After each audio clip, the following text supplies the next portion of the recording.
అందరికీ నమస్కారం. మన ఛానల్కి స్వాగతం. ఇప్పుడే అందిన వార్త. రాష్ట్ర ఉద్యోగులకు శుభవార్త. హైకోర్టు సంచలన తీర్పు. వీటి వివరాలు వీడియోలో చూసేద్దాం.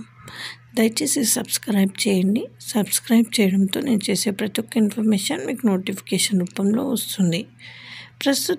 ప్రస్తుతం కొనసాగుతున్న పోలీస్ కానిస్టేబుల్ రిక్రూట్మెంట్ ప్రక్రియలో సామాజిక రిజర్వేషన్లతో సంబంధం లేకుండా హోంగార్డులను ప్రత్యేక కేటగిరీగా పరిగణించాలని పోలీసు రిక్రూట్మెంట్ బోర్డును ఏపీ హైకోర్టు బుధవారం ఆదేశించింది.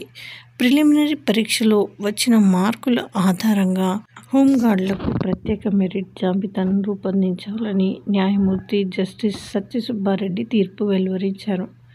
ఈ ప్రక్రియను 6 వారాల్లోగా పూర్తి చేయాలని, మెరిట్ జాబితా తయారీకి తన మధ్యంతర ఉత్తర్వులు అడ్డుకోవాలని ఉద్ఘాటిస్తూ ఉత్తర్వుల్లో పేర్కొంది. సామాజిక రిజర్వేషన్ నిబంధనల ప్రకారం అర్హత మార్కులను అందుకున్నందుకు శరీర మరియు చివరి రాత పరీక్షల నుండి తమను మినహాయించారని వాదిస్తూ పలువురు హోంగార్డులు హైకోర్టును ఆశ్రయించిన నేపథ్యంలో ఈ తీర్పు వెలువడింది.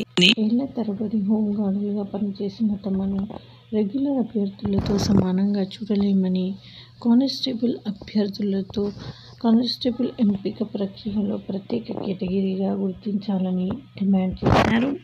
పిటిషనర్ల తరఫున న్యాయవాదులు సీనకుమార్, శివరాం, ఆంజనేయులు వాదనలు రిక్రూట్మెంట్ నోటిఫికేషన్లో 1167 కానిస్టేబుల్ పోస్టులను హోంగార్డులకు రిజర్వ్ చేసినప్పటికీ ప్రిలిమినరీ పరీక్షలో 382 మంది అభ్యర్థులు మాత్రమే అర్హత సాధించారు.